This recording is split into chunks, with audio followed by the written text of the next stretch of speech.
In this video, I'll be sharing 8 things that I have completely stopped buying and how it has actually saved me thousands of dollars and also improved my life both monetarily and non-monetarily. So I used to spend money on buying certain things that I thought were really normal until I started getting into the habit of budgeting and tracking my expenses, and that's when I realized that these expenses were actually draining my wallet and even my happiness. So stick around till the end of the video because I'll be sharing the mindset shifts that helped me change my habit and made me completely stop buying these products. And trust me, some of these things are even going to make you rethink of your habits. Okay, so firstly is fashion. I only own a few sets of clothes that I rewear many times. I replace my existing ones only if they are torn or if I outgrew them. So this part, while it has actually helped me to save a lot of money, it hasn't really been easy as well because I do receive a lot of comments from people that I know that I have a very predictable wardrobe. Some of my friends have said that from a distance they can even identify me because of what I'm wearing because they pretty much know what is inside my wardrobe. So receiving such comments definitely has been really hurtful. But when I went back home to really think about it, whether I want to spend more money to buy more clothes, I felt that it's not really needed for myself. I'm really happy with what I have. The other thing about clothes is not just for daily use, even for specific events. So a few months ago, one of my friends got married and I was the bridesmaid. So as the bridesmaid, we were told to wear shades of pink, long dress for the wedding as a bridesmaid. So I don't own any pink dress. And I didn't see the need to purchase a dress just for the wedding because when I think about it, when will I ever wear this dress again? And I really don't have any other events that are coming up that I will wear. So what I did was I actually asked around and I found another friend who owned a dusty pink dress, which is what I was looking for. So I borrowed it from her, wore it for my friend's wedding, and once the wedding was over, I found a time and returned it to her, and no cost was involved, and I also managed to get a dress for the wedding. Okay, so secondly is haircuts. So for haircuts in Singapore, it's really very expensive if you go and get your hair cut in a salon, especially in malls. At least for me, for my hair length and thickness, it's really quite expensive. On average, I pay about $60 to $80 to get my hair just trimmed, wash and blow. I have gotten my hair colored before. I've gone for treatment because of Singapore's humid weather. My hair is really very frizzy. So I have gone to these salons in a mall. I have also gone to the neighborhood budget-friendly salons as well. Honestly, I don't really see the difference in the cut or the way they color my hair when I do it in a budget-friendly salon as compared to going to a mall and getting my hair done by a senior stylist. I've even gotten my hair colored by a director before. I'm really sorry, but I really can't see the difference in what the end results is. I completely stopped coloring my hair right now. Firstly, because it damaged my hair and it really made it even more frizzy. So I completely stopped coloring. I don't really go for treatment because I feel that the Singapore's weather is really bad. I think no matter what treatment you do, at the end of the day, you still need to use certain products to maintain. So buying these products and maintaining that is going to be costly as well. So I have completely scrapped all of that. Sometimes I even trim my own hair. I just needed to get scissors and those clips to pin up my hair. I watch YouTube video to learn how to trim my hair, and that's what I do sometimes. Sometimes if I feel a bit lazy, then I'll just go down to the budget-friendly place to do. The one near my house, the lady does an amazing job. She even massaged my head for I think a good 5 minutes, and it was so good. I only had to pay $30, which I was really surprised for my hair length and thickness. I was surprised that I was only charged $30. So I feel that there's no need for me to go to these salons to get these haircuts, and I pretty much save quite a lot by completely stopping especially those coloring and treatment. My hair is a lot healthier right now when it's not colored and it doesn't go through any of those treatment. I just feel it's a lot better. Okay, so thirdly is alcohol. My family, whenever we have gathering, sometimes we do have games night, all these events, we usually have alcohol. It's just a part of our family gathering. Even when we go out to eat at restaurants or bar, having an alcohol is just part of our lifestyle. So I have been used to drinking alcohol all the way until I got pregnant. That's when I completely stopped alcohol. And now when I look back to see how much I have saved Guys, I'm not even kidding. I really save so much more money when there's no alcohol involved. I really think I could save all that money. So thankfully, because I got pregnant and I'm still breastfeeding, so alcohol is out of my system right now. But moving forward, my husband and I, we have agreed that we're not going to be introducing alcohol back into our system as well. So we are satisfied with how our lifestyle is right now with no alcohol in it.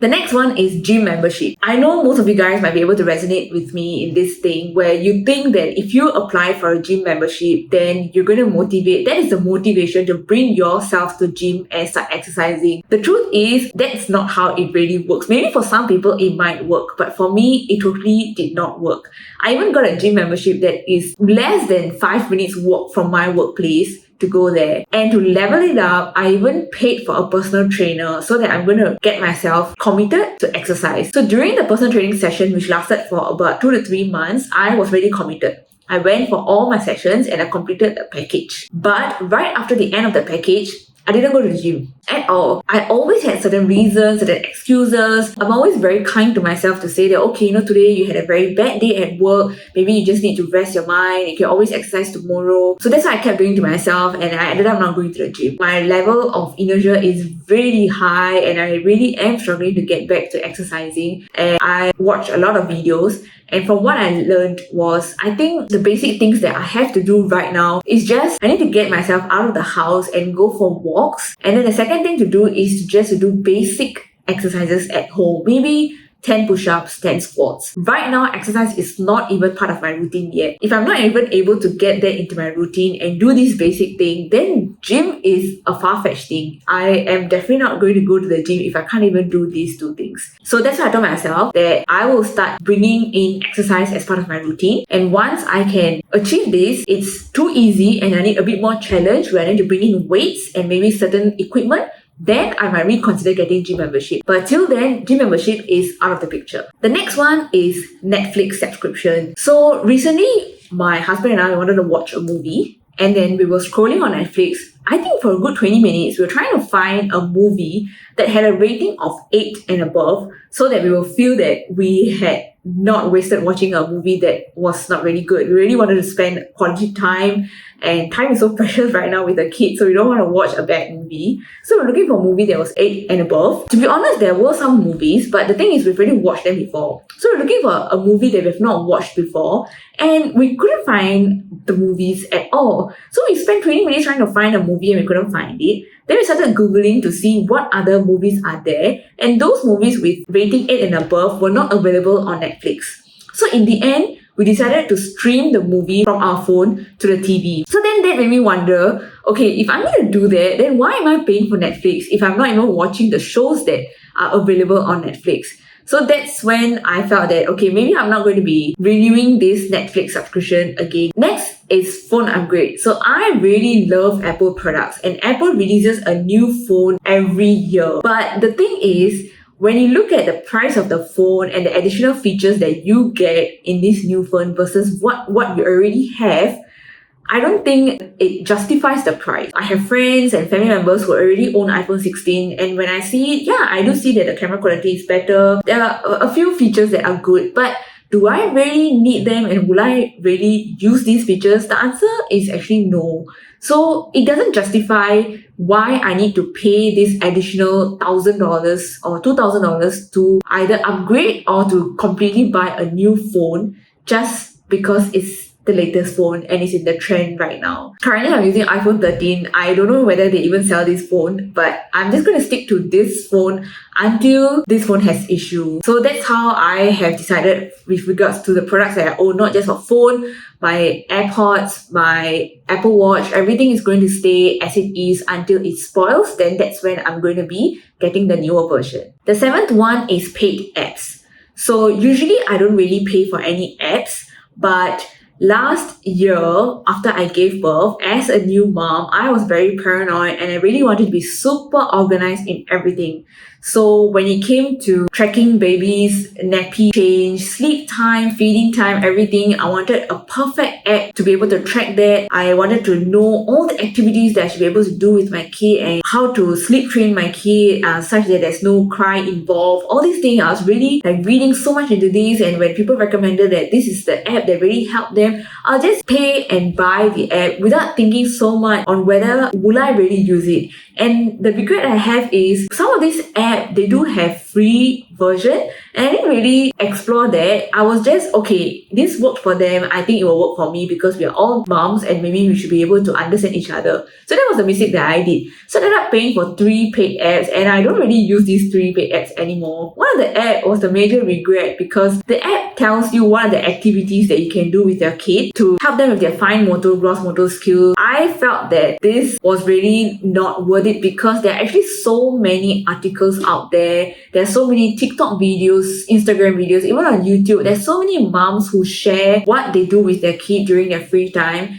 And these free activity suggestions, I have not even used them up for me to need to pay for an app to know what other activities to do. So this is the major regret that I have when it comes to paid apps. I think it has to be justifiable. Firstly, I think you should use a free version first. And then if you really like it and you want to pay because you need those additional features, then I guess it makes sense. If not, then I don't think paying for an app is worth it. Even though if it's a one-time payment, which I did for both the apps, I think it was $40 and the other one was $60, I still lost $100 even though it's a one-time payment. I could have saved $100 and used it for something else. Lastly is impulse purchases. So I used to have this habit where at the end of the month, when I actually spend lesser than what I had budgeted, I will have this happy moment because I feel that, oh, I have this additional cash that I didn't spend, which means this cash now can be used for anything that I want. So at that moment, if I have any impulse purchase feeling, I would actually just go and purchase it. Like for example, I have bought a DSLR camera. I have also bought a GoPro camera. Both cost close to $1,000, including all the accessories. And I've only used it for a few months. I'm not someone who loves to take photos. I like to try many different things, but there's no need for me to buy a DSLR and a GoPro. But at the moment, I thought that, oh, maybe if I buy, then that's going to motivate me to start taking pictures. Maybe I will become a wildlife photographer. Maybe I might venture out and try new things, similar to gym membership. That's what I thought it would make me do, but turn out I don't even know where these cameras are right now. So those were really big bucks that I ended up wasting. So what I do now is zero-based budgeting, means every single dollar has a label to it. And there is no such thing as extra cash where it's just free for me to use and do whatever that I want. So if I spend within the budget, then I've already labeled that what I was supposed to spend that I didn't end up spending, it's going to go into one of the savings fund, whichever that needs more money to be topped up. If there's something I want to buy, then it has to be budgeted for. So it will be for the subsequent month. So this method has really helped me a lot to curb these impulse purchases. So these aren't just like money saving tips, but these are mindset shifts that actually happen, which is the reason why I was able to completely stop buying these things. If you just tell me to just stop buying, it's not going to work. I think the mindset has to change so that you see it from a different perspective, and that's how it has actually helped me to stop buying these products and how it's actually saved me a lot of money. It's not always easy, but it's definitely worth it when you see that you actually manage to save a lot of money. If you have made this far to the video, then thank you for watching, and do let me know in the comment section below what are the other things that you guys have also stopped buying that has actually saved money. Don't forget to like, subscribe, and share this video if this resonated with you. So thank you once again. I'll see you guys in my next video. Bye bye.